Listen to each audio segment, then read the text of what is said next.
All right, what's up, guys? All right, today I'm going to talk about getting internet fame or fame in fitness and what comes along with it.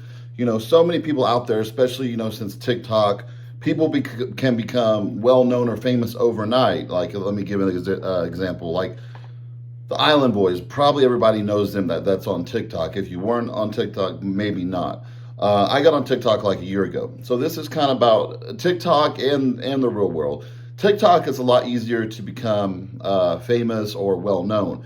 It might not even be for something good or talented. It's usually not. Usually it's for something that went viral, whether it be something silly someone did, something crazy someone did. It goes viral and everybody knows that person, like the Island Boys, and they got a lot of fame at a young age.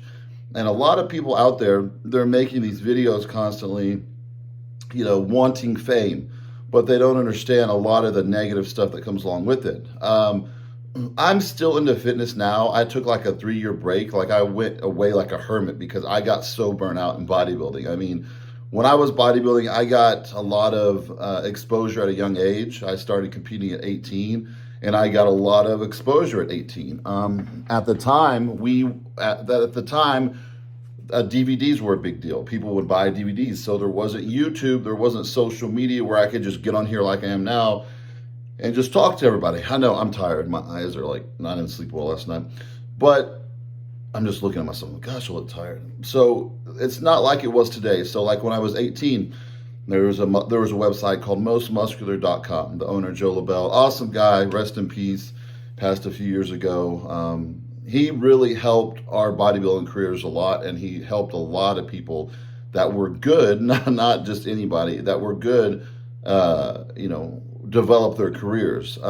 He used to shoot DVDs, so he would come to the gym, he would shoot us working out, and it wasn't really that even talking that much then. What the thing then, people just like to watch certain bodybuilders that they became fans of work out. We didn't talk in the videos. We didn't tell like instructional stuff like, hey, we're doing this because of this. It wasn't like it is today. So, switching over to social media from what I was doing before, some people were in that time and they retired, and some transition like me. I went from the DVDs and the magazines to transition over to social media. And it was a hard transition. For some, it was easier. For some, they didn't do it at all because it was so different. Used to, you had to really, really, really work hard to get well known or to get that fame. And it was usually positive. Now it's like people will do anything negative or positive and compromise their morals just for like this certain fame, which I don't like. When I grew up, being in the magazines, like for bodybuilding, was like the pinnacle of, making it.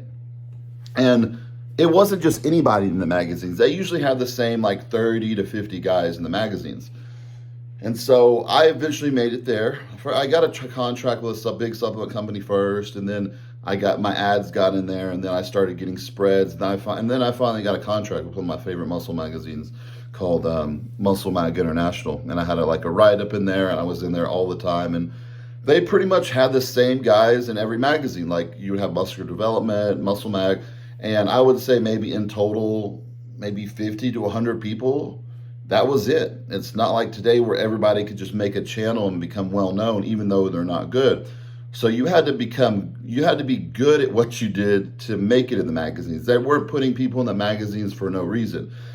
You had to have a crazy physique, and they had to like your look. You had to be, marketable towards them, or in some way they had to like you.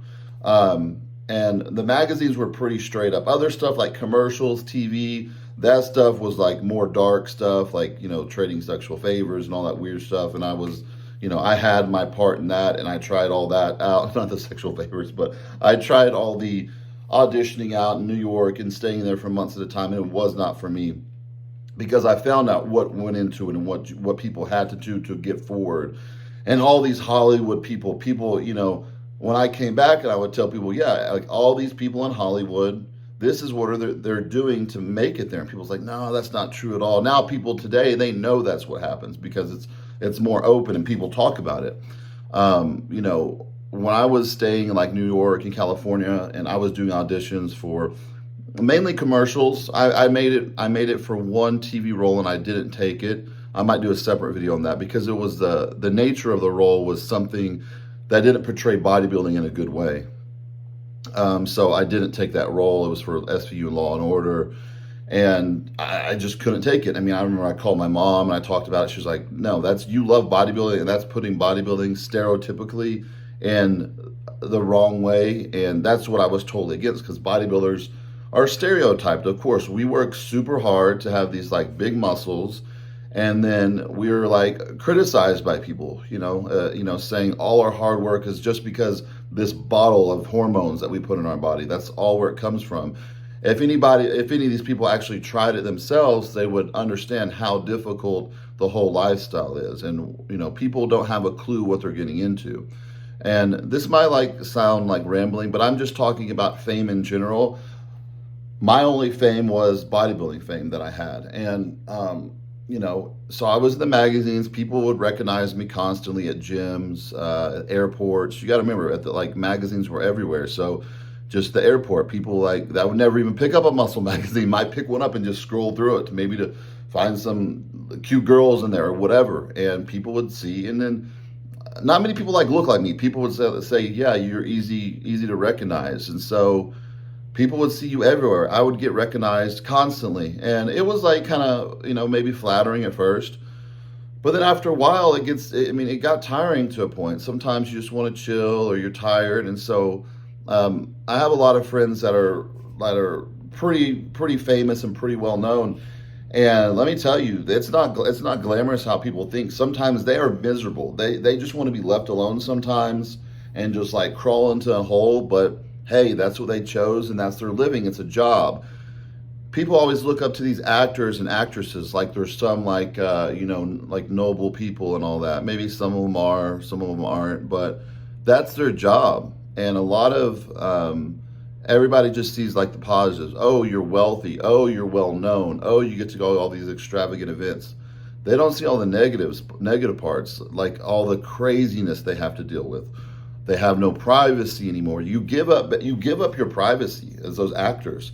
And then lower down, like in the fitness world, you give up a certain part of your privacy too. I mean, now, you have to be out there. You have to be on social media. If you're not relevant because otherwise they can't see you. There's no more bodybuilding channels that are streaming lifestyle videos like they used to. There's not, there's the magazines that people read and people got to know you as a bodybuilder and became a fan. And there wasn't there wasn't much talking then. We didn't have to talk. We had write-ups.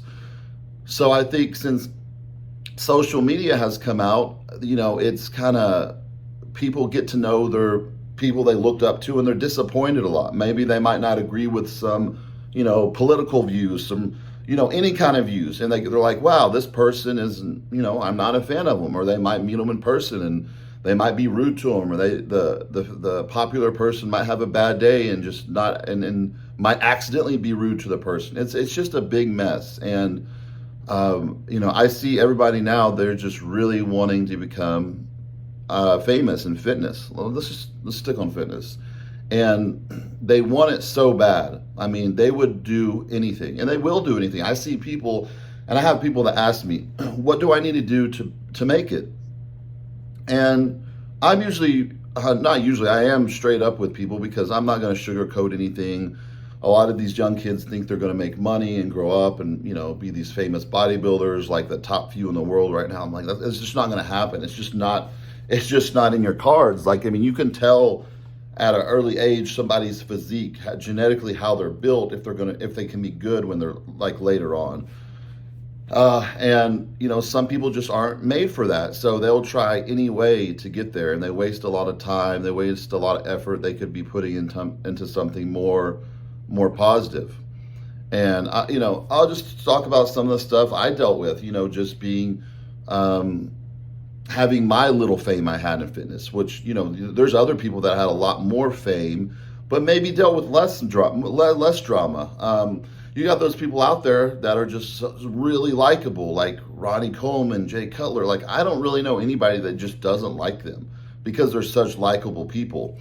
I know Jay Cutler, he lives his life like that. Like he wants to be liked. He's very neutral with everything. You have to realize a lot of these people that have this fame, they want to be liked by everybody. So a lot of time they're very neutral. They don't give their opinions much at all. They're just kind of like this, kind of like robotic. That's how Jay Cutler was his whole career, and he's still like that. He's very, you don't hear him talk about politics or religion or his beliefs or anything. So what does that cause? Less controversy, so more people like him because they're not disagreeing with him about anything. I was totally opposite. I myself, the same person someone met, in person would be the same person they saw on camera. Like a lot of YouTubers, like I was friends with Rich Piana.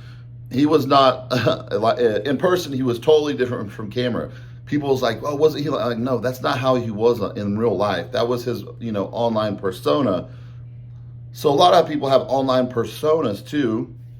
And you kind of have to sometimes, because if you just say, hey, yeah, so today I went to the gym, I worked out. But if you say, yeah, so today I went to the gym and worked out, so that's completely different. So people have to have a certain persona sometime to get people attention. And Rich Piana was a genius at that. He was just really, really good at that. And people believe everything he put out there. I'm like, no, he was kidding. He didn't really do an 8-arm workout. It was a joke. And be like, Rich, people really believe this stuff. He's like, dude, there's no way they believe that. I go, no, they really do. There's people trying to do 8-hour arm workouts. And so people has got to understand, if you're striving to become, famous in fitness, there's a lot of nonsense that comes with it. You got a lot of crazy people that want to see you fail. When you do good and you're successful at what you do, I pretty much just coach people now. I have my small product line. I'm not in the limelight as much as I used to be at all. Used to, I was on the stage, I was in the magazines, I was being judged all the time by my physique. I'm retired now. And when I retired, I kind of crawled off and went into a hole. I was so burnt out with everything. I just wanted to be just like normal, left alone. And I turned down a lot of gigs over the years that people were like, why would you turn that down? And I look back and I'm like, well, I was traveling every single weekend. I just wanted to spend time with my family. And I look back at a lot of things, like certain infomercials that paid like $5,000 a gig, or, something, that would have blown up maybe later on. And I turned down a lot of stuff, but I also did a lot of work too, seminars, traveling, expos, magazine shoots. But I never made the big time commercials, New York and LA, because the casting couch, all that stuff's true. Like all that stuff's true. It's true. Like, sleep your way to the top. Yep. So your favorite actresses and actresses most likely did that, because you got to understand, when you have all these people to pick from, and, people in charge, they're using their power in an evil way to, pick the people that will do whatever, whether it be, it's usually sexual favors in exchange to make it to the top. That happened a lot in bodybuilding, used to, with the judging.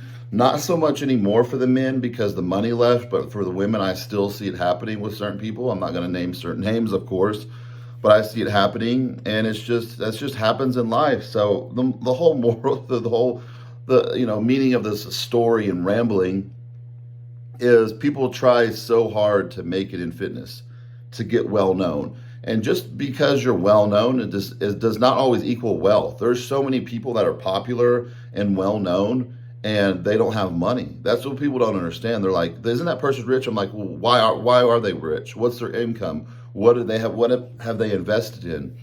You might get paid a large sum of money for a contract or acting role or something like that. But the money goes fast, and you have to have that money coming in.